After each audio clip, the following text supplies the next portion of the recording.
Olá pessoas, sejam bem-vindos à semana oficial da liberdade de impostos, vídeo a semana toda sobre isso. Vamos conversar hoje puramente sobre o tamanho da carga tributária, complexidade, comparação com outros países, etc. Roda a vinheta.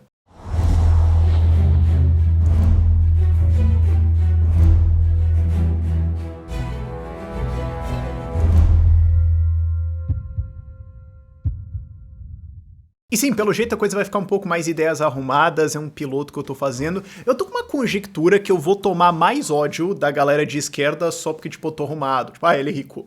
Não sei. Talvez isso aconteça mais. Mas enfim, e queria avisar você também que é semana de liberdade de impostos. No Empório Liberdade a gente tem vinhos, cervejas, chopp e queijo e geleias sem imposto. E sim, isso significa que a gente tem vinho com tipo 57% de desconto ao longo dessa semana, Rua Castro 888 aqui em Curitiba. Vai ter outros eventos, etc, outras divulgações, segue a gente no Instagram, link vai estar lá na descrição, etc. Mas vamos a outra coisa. E outro anúncio, meu Deus, Rafael, não vamos começar esse vídeo? Outro anúncio também vai ter vários outros eventos de liberdade de impostos, eu vou estar anunciando tudo lá no nosso Instagram também, segue lá, vai estar lá na descrição. Isso posto, vamos ao assunto do vídeo, que é o seguinte. O maluco tem uma ideia, eu acho isso engraçado. O brasileiro tem essa síndrome de vira-lata e também não. Que o cara mistura as duas coisas. Que ele fala assim, o Brasil é uma porcaria. Mas aí o cara quer comparar a carga tributária brasileira com a carga tributária francesa, espanhola, Portugal. O cara falou, não, mas aqui no Brasil a galera reclama que tem muito imposto. A França cobra mais, a Alemanha, a Espanha, Portugal cobra pra caramba. Notícia, o Brasil não é esses países. O Brasil não é um Canadá. O Brasil é um país pobre que não tem muita coisa a oferecer. Só que aí quando você compara com esses países, você tá fazendo uma puta num argumento horrível. O que você deveria realmente comparar é com países que são concorrentes com o Brasil em termos de investimento. Claro, no fim das contas todos são, mas você tem países que são relativamente similares, eles estão em desenvolvimento, tem uma grande oportunidade demográfica, né? Muita gente, às vezes pode ser um país menor, com um número menor, mas está concentrado pra caramba, países que ainda tem bastante oportunidade, esse tipo de coisa, que não tem muita infraestrutura, não tem muita coisa pra oferecer. É com esses países que você deveria realmente comparar o Brasil, e daí a coisa começa a ficar um pouco gritante. Que é o seguinte, vamos lá, Bangladesh, esse é um país que você poderia comparar ao Brasil, um monte de gente não sabe nem que ele existe. Índia, Indonésia, Costa do Marfim, Filipinas, Quênia, Armênia, Malásia, Geórgia. É com esses países que você deveria comparar ao Brasil. Porque esses são os países que o cara fala assim, eu tô afim de correr um riscão, certo? Eu vou investir aqui alguns milhões de dólares, eu tô 1 bilhão, sei lá. Eu tô afim, não quero ir pra algum país assim, tipo a Alemanha e tal, o retorno é meio pequeno, eu tô afim de ir pra uma coisa um pouco mais aventura. O cara pode pegar a grana dele e ir pra Indonésia. Aí você fala, mas o presidente da Indonésia é louco. A gente não tem muito argumento em relação a isso, convenhamos, ok? O cara pode ir pra Índia. Não, mas o Brasil tem muita gente. A Índia também. O cara pode ir pra Bangladesh também, puta densidade demográfica lá. O cara pode ir pra África, em alguns lugares. O cara fala, não, eu quero estar perto da Rússia. Vai, Armênia e Geórgia, o cara pode estar lá. Quer correr um risco? Beleza, ok? Então é com isso que a gente tá competindo. Agora vamos lá. Carga tributária do Brasil. 34,4% do PIB vai pro Estado.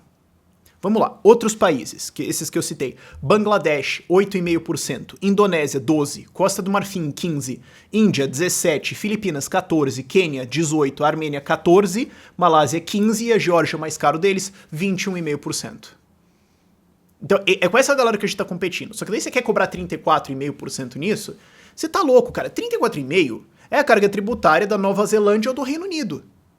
Então assim, cara, começa a pensar o imposto como um preço. É o preço que você paga pra estar no país. Claro, a coisa mais certa de você pensar é que imposto é roubo, certo? Você não deveria nunca pagar isso, não tem nem sequer uma legitimidade ética. Agora, a maior parte das pessoas, os investidores, não sabe disso, ou se sabe também fazer o que não liga, né? No fim das contas, o cara vai falar, bom, o que acontece é que eu vou ser assaltado nesse valor. Então eu posso levar o meu dinheiro pra vários países, vamos ver qual que é o tamanho da garfada que eu vou levar aqui no meu bolo. O cara fala, cara, por que eu vou pagar um Brasil pra receber um Brasil quando eu posso pagar um Brasil e receber uma Nova Zelândia, que é o melhor país pra fazer negócios no mundo, segundo o Banco Mundial? Por quê? Por que eu vou pagar 34,5% no Brasil quando eu posso levar meu dinheiro lá pra Nova Zelândia? Por que eu faria isso? Eu não consigo entender um argumento assim muito legal que eu poderia dar pra esse cara e falar assim, não, é que você tem que ver que aqui nós temos caipirinha, né? o cara pode ir pro Reino Unido. Legal, agora vai possivelmente sair da União Europeia, uma porrada de oportunidades, você vai poder fazer uma porrada de coisa lá, certo? O cara pode ir para alguns outros países da Europa que cobram uma carga tributária similar a essas, mas vai ter acesso ao mercado europeu, vai ter uma infraestrutura muito maior. Por quê? Por que o cara viria pro Brasil? E aí você começa a entender por que tem falta de investimento no Brasil. O Brasil precisa atrair aí, para entrar num investimento de capital, para gerar produtividade, para gerar um crescimento, a gente precisa entrar aí mais uns, muito largamente falando, meio tri a 1 tri por ano de investimento a mais no Brasil. Agora, você chega, imagina assim, ó, faz um teatrinho na sua cabeça. Tem um cara com 700 bilhões de reais na mão dele. Ou 10 com 70, ou 100 com 7. Enfim. Você está numa sala e você chega lá e você vai dar uma palestra de por que você deveria pôr esse dinheiro no Brasil. Você conseguiria abrir essa palestra sem se sentir mal? Não, você não conseguiria, convenhamos. A gente não consegue competir com isso, e isso aqui é uma coisa ridícula. O que você pode fazer? Cara, isso aqui dá 2 Malásias, isso aqui dá 4 Bangladeshs. Aí você tá ali do lado da Índia, já tá ali perto de várias rotas de comércio, perto da China, tem uma porrada de coisa pra fazer. E você vai o quê? Não, é porque daí você tem uma oportunidade de exportar pra Argentina. Aí ficou bom, né, companheiro? É um caso muito difícil de você fazer, e é por isso que o Brasil tem falta de investimentos. Tem vários outros motivos, esse é um deles. Puramente o preço que você paga não vale o que você tá entregando. Esse é o fato. Então, ou você melhora o que você está entregando, ou você corta a carga tributária, ou os dois de preferência. Mas desse jeito não dá, desse jeito fica difícil você atrair investimento, desse jeito fica difícil você convencer alguém a investir, a gerar emprego, a gerar produtividade, etc. E isso explica porque a nossa produtividade no Brasil está largamente estagnada desde 1980. A gente não tá mais falando de década perdida, daqui a pouco a gente está indo para século perdido no Brasil. Isso é uma coisa que eu já falei em vídeos passados, repito aqui. E a outra coisa é o que eu falo, o imposto no Brasil não só é roubo, é esculacho. Porque aí o que acontece? Você tem toda a incerteza tributária, toda a incerteza jurídica, todo um gigantesco passivo tributário. Passivo é uma coisa que você pode vir a ter que pagar que você não sabe. Tem que contingenciar, vamos ver, vou ter que ter essa grana. Talvez me cobrem, talvez não. Você tem toda essa zona na sua cabeça de o que realmente vai ser cobrado. Vamos lá, um exemplo simples. ICMS. Cara, eu tô começando a conversar com empresas agora para entender quais as dificuldades que elas sofrem, etc, propor revogações, esse tipo de coisa. E assim, cara, batata, de cada 10 empresas, 8 abrem a conversa de problemas falando: eu não aguento mais ICMS, eu vou explodir. Tipo, puf, é isso que eu vou fazer, porque eu não aguento mais isso. É uma insanidade de complexidade gigantesca, e ainda tem ICMS cruzado de estados diferentes, que é uma coisa que recentemente entrou agora. Recentemente eu digo na história do Brasil, mas já tem alguns, acho que 5 anos aí. Você vai ter que declarar no outro estado parte do que você recebeu, acho que 5 ou 4 anos, enfim.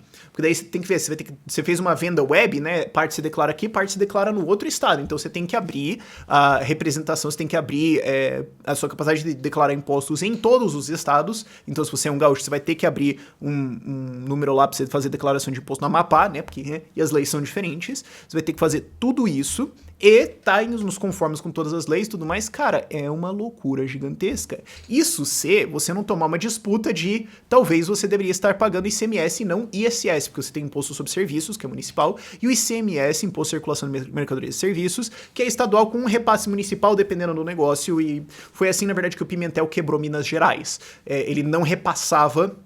Bom, ele quebrou de vários jeitos diferentes, mas um dos jeitos que o Pimentel quebrou os municípios de Minas Gerais é que não dava repasse municipal, e as cidades se ferraram todas e tá tudo falido agora, mas devagar. O ponto é, você tem esses dois impostos, então o que acontece?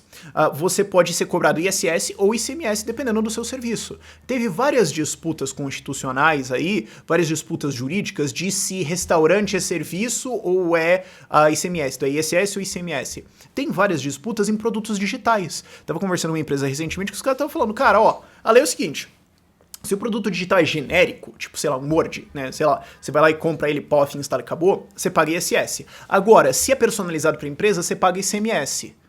Mas você fala, tá, mas qual que é, né, individualizado e tal, mas qual que é a linha? Porque se você parar pra pensar, tem umas coisas meio finas, certo? Na definição que você pode ficar meio... o que acontece? E que zona é essa? Que bagunça é essa? Recentemente, o estado do Ceará foi lá e decidiu que aplicativos de transporte e de entrega de comidas, Rappi, Uber Eats, esses trolls, tem que pagar ICMS. Então agora, antes você pagava isso aqui, agora você vai pagar umas 3 ou 4 vezes mais. Por quê? Porque eu decidi. Não gostou? Primeiro, me paga, depois me processa no meu tribunal que você pagou, na lei que eu escrevi, e se você não gostar, chora. Chora, porque você me pagou, eu decidi e você se ferrou.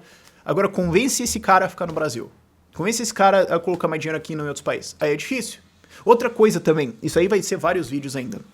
Substituição tributária. Vamos cobrar o produtor e não o vendedor do ICMS, mas como é que a gente sabe que a gente vai cobrar o imposto, né? Como é que a gente sabe quanto cobrar de imposto de consumo em cima de um produto que não foi vendido ainda? Bom, a gente supõe o preço que ele venderia e cobra como se fosse esse. Ah, e se for mais alto? Bom, se for mais alto, no estado do Rio Grande do Sul, o fisco pode ir lá averiguar que foi mais alto e depois tributar você de novo, porque o cliente final lá, né, o seu fornecedor, vendedor final lá, vendeu mais alto do que o governo supôs. Então, você, produtor, pode se ferrar, porque o cliente lá no fim da cadeia, que você não tem nem controle, resolveu subir preço e você entrou na reta, parabéns. Mas não se preocupa, se o preço também for abaixo do que o esperado, você pode pedir uma restituição disso e tudo mais. É só pagar advogado, contador, etc, pra ir inspecionar isso aí, né? Você imagina, sei lá, em uma Chips mandando fiscal em todos os bares, padarias, padarias, sei lá, pra ver se o cara tão vendendo a batatinha mais barato. Ah, não vou pedir um descontinho aqui. Ah, por favor, né? Isso não vai acontecer. Isso aí é ST. E, mas eu produzi o meu estoque, mas não vendeu, sei lá, pegou fogo. Ou não vendeu, estragou. Pagou o imposto, cara. Ah, mas o bem não foi consumido. Pagou. Não interessa. Então aí o que acontece? O governo do estado pode inclusive subir impostos disfarçadamente via subir o valor da tabela, fazendo com que o imposto de substituição tributária sobre o valor que o estado espera seja maior, e daí os produtores têm que pagar mais impostos sem que você suba a alíquota, você só sobe o preço tabelado. Aí você fala, Rafael, isso parece União Soviética. Parece mesmo. E isso é só, eu tô falando de dois impostos, ICMS e ISS. Não tô falando de outras coisas aqui. Você vê o tamanho que eu esculacho que é você pagar imposto no Brasil. Então, se você quer entender por que falta emprego aqui, por que falta investimento, por que o país é atrasado, por que não anda, por que a produtividade não anda, etc, etc, só olhar esse tipo de coisa. E enquanto não mudar isso aqui, não adianta, vai ser uma década perdida atrás da outra. Por esse vídeo é isso. Tchau, tchau.